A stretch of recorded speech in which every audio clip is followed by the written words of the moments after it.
like Echofire has just selected Ness, so we are going to see the Ness Ditto. No surprises coming out from either of these players, but a surprise to our screens in terms of getting to see a Ness Ditto. What's your Ness skin go-to? Probably the one ATATA uses, the white. Gotcha. I'm a big fan. I also, I went to Georgia Tech, and so the yellow and black was very nice until the school traumatized me. So now I'm back to white.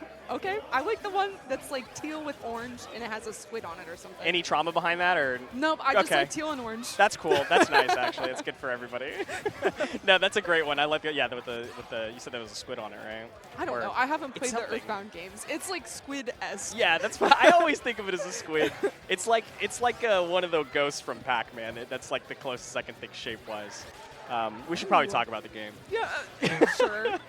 I mean, it's Ness versus Ness, so we're going to see a lot of aerials being thrown out. Sometimes they go in, sometimes they go out, and they'll fish for PK fires every once in a while. I'm more curious about how Advantage State is going to look. Yeah, a big thing is using, I love that drag down up air into back throw. Not at kill percent to find it, but still finds that fair, and now you're in a sticky situation here if you're Echofire. Oh, big.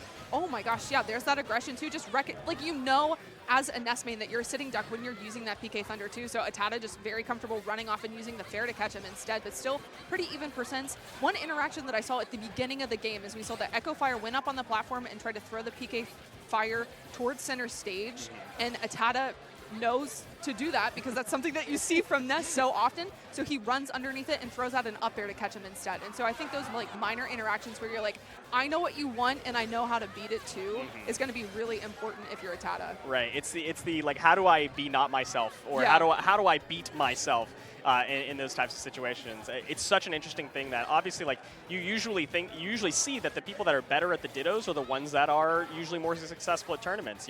Situations like Mudace versus Ling, both very great Peach players, but Mudace is much better in the Ditto. Ling knows that and chooses a secondary, right? And I think that that's kind of the thing that separates it. It's in the same vein as adaptability. It's just understanding what your opponent wants, and in this case, it's a lot easier to understand, but it's a lot harder to adapt to.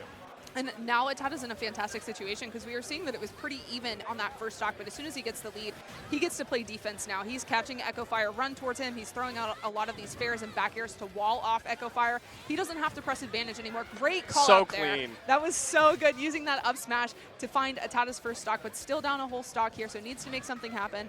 And now ATATA just continuing with this, being able to throw out the advantage at the ledge and just being able to throw out these nairs to wall him off, retreating back to center stage and catching him, jumping off of these platforms too. Just really strong stuff here from ATATA. Yeah, it really feels like ATATA not just has Echofire's like numbered, but the whole phone book in his house, right? Just everything that Echofire is looking for, ATATA is ready for, except for the one edge guard that Echofire got with that up smash. So how do you recreate that magic, right?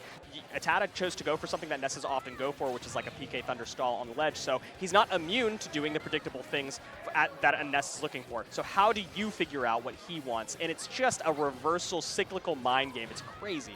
I love what we're seeing from Echofire now. I feel like he's waiting for ATATA to throw out the move first and then going for the punish, and that's like really big adaptation there. And so it catches ATATA's second stock too, but we're seeing that like ATATA will throw out a fair and then Echofire will fire back. But now we're seeing the opposite here, where Echofire's throwing out these fairs, but then ATATA's finding the punish. It's all about like who's pressing the button first. It really is. It's so silly to look at, but you're right. It's about who presses the button first and who's in the right position for it. And you can see they're both using the same buttons at the same time, right? ATATA this time was facing away, and so Echofire said, I can approach with a rising fair, and ATATA reversed on the exact same situation. Echofire was facing the opposite way, I'm looking for a rising fair. Both of these players are looking for similar things, and it's not like, just because one is higher ranked than the other does not mean that he is immune to expected Ness things. And finally, that was, I mean, I don't even know what to say about that. That was incredible. Yeah.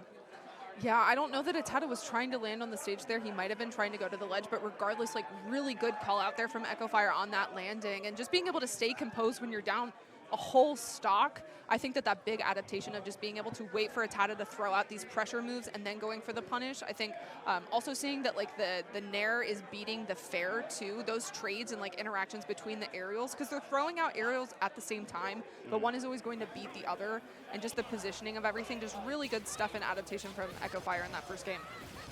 Okay, another start from Echofire, continuing the momentum straight into game two, finding a double up air to start a nice combo, and then, again, resetting neutral, saying I don't need to over-aggress because that's how I will lose this advantage.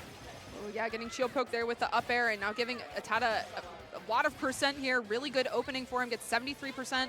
And now gets that down smash too. Doesn't. Oh, that was so smart. He went off with the magnet and caught the PK Thunder 2 there, and that's going to be a really early stock for Echofire when it was looking really good for him at the start. I know, that's an interaction you always have to be worried about. In Ness versus anybody with a reflector or an absorber is your PK Thunder getting stuffed out. So ATATA finds that this time, but that's going to be something that you can't find very often.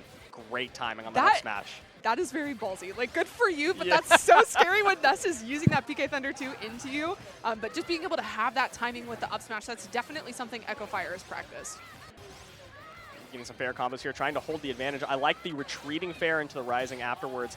And ATATA's, again, prioritizing stage positioning over going for a hard read or a hard finisher because you have the stock advantage. You do not have to pressure.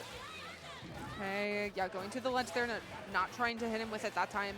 But now just having to get off of the ledge as Ness is going to be really hard. Oh, and yeah, just bonks his head. 128, kind of unfortunate there, but if you're going to have that happen, that's definitely like the best percent for it to happen. Oh, right. Better than in that case. Yep. That's an unfortunate way to follow up what was a fortunate mistake for your opponent. Yeah, I mean, I said that they're going to be playing pretty similarly. I didn't think it was going to be that similar. I'm blowing out my mic. Jesus Christ. You can't just be making jokes like that. I have to be ready. My bad. Oh, man. Okay, starting it again, and Echofire is, again, continuing the momentum off of the SD himself. This is looking a lot closer than it should be for the fact that Echofire SD'd a lot earlier than ATATA did. Yeah. Now just struggling to get off of that platform. And here are the aerials again. Echofire opting for a full hop aerial, whereas ATATA's using the short hop aerial. So that's actually going to catch Echofire as he's landing. And now ATATA in a really good position here. Calls out the jump with the fair. And now this is, That's a smart idea, but it only can clip, really. You can't actually trade. You can only clip and reset the PK Thunder, so you have to be ready for a follow-up there. And thankfully he was. ATATA is now on the last stock as well, and they are trading blows. That was such a good sequence there for Echofire, 37% off of it, and just choosing to get out of the PK fire as well is going to be really important. Great dash up grab right there to the back throw, and now he's just trying to hold the center stage, keep the advantage, but the B reversed PSI magnet, Jesus Christ, I can't even think because they keep going. If I mistake my words one time, there's too much action to be had. A back throw, not going to quite take it. That's fantastic DI up to the top corner. We're getting one more lease on life, but these PK fires into the up smash is going to take the game very unceremoniously. Yeah, that was a very ugly kill. Well, not even kill screen, just like death, I guess. Yeah. Just, was it because it hit off of the stage? Because it looked like it was an untechable. It had to have been that. Yeah, it had like the untechable splash. So we don't get a kill spark. Yeah, that was weird. Yeah, it was like you're at a party and somebody just shuts the power off, right? There's nothing to prepare you for it, and suddenly it's over. But, I mean, still, like, that was another situation like Game 1 where Echofire's down a ton and then is able to claw his way back. So I think he's doing really well in these high-pressure situations. PK fire! That's lovely. It's like watching two kids fight on the playground. Oh, man. ATATA and Echofire had a fun little interaction in doubles, by the way, where Echofire and his partner actually took out ATATA and Raven King from winner's side, beat them in what was ultimately also a Ness versus Ness, but in doubles. ATATA did wind up getting the run back and taking it over Echofire and his partner after that. I don't think that he wants to see the same fate this time. Does not want to get sent to losers this early. Yeah, I mean, technically he could just do it again and potentially they could play in losers, but you want to be able to hold on to your winner stocks as long as possible, especially with how many talented players are here. So holding on to that just as well as he's holding on to center stage right there. Same situation. We're looking for a nice edge guard, rising fair. Going to catch Echofire. Man, the recoveries are looking more and more difficult by the game. Yeah. Just being able to utilize the side magnet and then also running off with the fair that we saw from ATATA 2. Whoever gets hit off stage is put in a pretty bad spot, especially with all of the resources that Ness has to gimp Ness. So. Right. Yeah, that's a good point. Yeah. This is a character that's very well equipped to deal with itself. Yeah. Okay, nice. Like that drag down there into the forward throw. Not going to be able to get like a big follow-up off of that, but any percent's going to matter because as soon as you get into that back throw percent, a lot of the aerials that they're throwing out are conditioning shield. Typically we're seeing one of them jump with an aerial, the other shielding, and then they take turns. But if you're able to put them in that back throw percent, then shielding is no longer a safe option. That's a really great analysis. I was just going to say they look like they are mashing their butts off, but I think you're absolutely right. It's about, you know, pressuring, conditioning shield, and ATATA is at this percent where back throw at the deep, deep ledge can actually take the stock. And up air, not going to quite do it, and we're going to see how they catch the landing. ATATA uses a down air on the landing, actually a nice mix-up, and something that we haven't seen from him before, and that affords him a reset on neutral. Ooh, okay, just not enough height on that PK Fire to catch ATATA, but now he has to get back to the ledge. Okay, I do like that mix of the up air. That was kind of smart to try to contest against the PK Fire, but I keep wanting to say Thunder when I'm trying to say Fire, so I have to like... no, I feel you. I feel you on that. Lots of Ness, lots of PK moves. You can see ATATA is now not holding shield for any time where Echofire is grounded, right? Yeah. That was 2 or 3 situations I've now seen Echofire look for a grab and either whiff or get caught out by the Nair, the reverse Nair. But, you know, you can't just fish for that. It will work once in a blue moon, but you lost your whole stock looking for it. Yeah. Yeah, I feel like in those situations, that's a big thing too, is like you can't be too telegraphed for what you're going for. It's very obvious that he's at kill throw percent, so you want to go for that kill throw, but you have to mix it in. You can't just keep going for it because then ATATA knows your entire game plan and it's very easy to play around that then. Right. Okay. Oh, they're twinning. Cute. Okay, finds a forward throw. I do like the drag downs or the drag down attempts into forward throw to continue an advantage state, like just taking them from wall to wall, and it hasn't really led to much. Like, these advantage states are mostly not started by forward throws. It's like errant aerials like we've seen before, but, you know, and now we can see that that's exactly what they're fishing for. They know that this is not, you can't play grounded. Ooh. Okay, and I love the way that a lot of the time ATATA is setting up with his back to the ledge when he's trying to continue this ledge trap and just not pulling the trigger on the back air yet, just waiting for what Echofire is going to do and then going for the back air instead, using those PK Fires to turn around occasionally for a mix-up. But I do love the way that we're seeing like ATATA play a lot more patient at the ledge. Now catches the up air. Yeah, and I feel like that's a big thing in this matchup is like, how do you land? Like, Ness has such large hitboxes, and the down air is not going to be nearly as strong as the up air. So when you're landing, I feel like I like the use of the side magnet to kind of like stall in the air, and I do like how we're seeing like mixes of air dodges and using the PK Fire to turn around. Kind of, I think of it as like a snake situation. That's exactly what I was going to say. Yeah, where you like pull the grenade, you turn around, you're doing those B reverses, but he's not nearly as heavy as Snake, so it's not nearly as effective either. Like, you can mix it up, but as soon as you're popped up in the air or you're off stage, you're definitely in a very strong disadvantage state. So I think like in neutral, they're pretty even. But then as soon as they're off stage, it's just a whole different game. Right, and unlike Snake, and not to fat shame anybody, but, you know, Ness is a much wider hurt box, and so the B reversing on the falling and, you know, not having that type of reversal on the aerial speed as well when you're B reversing things means that you are still susceptible to get hit by something like a wide sweeping up air. He's not fat, he just has like baby chubby cheeks. He's got, very chubby, very wide head. This big head boy right here. Getting back to stage, ATATA, again, having trouble finding landing here. Then that's, you know, that's a reversed side magnet that didn't really do much in terms of changing the momentum, but it's about when you mix it up. Okay, yeah, and we're seeing that jump from Echofire a lot too, but ATATA's typically catching it with the fair. At higher percents, I think a back air could definitely take a stock, so you have to be careful about that, mixing up when you're going to the ledge or when you're trying to use that aggression to get back onto the stage.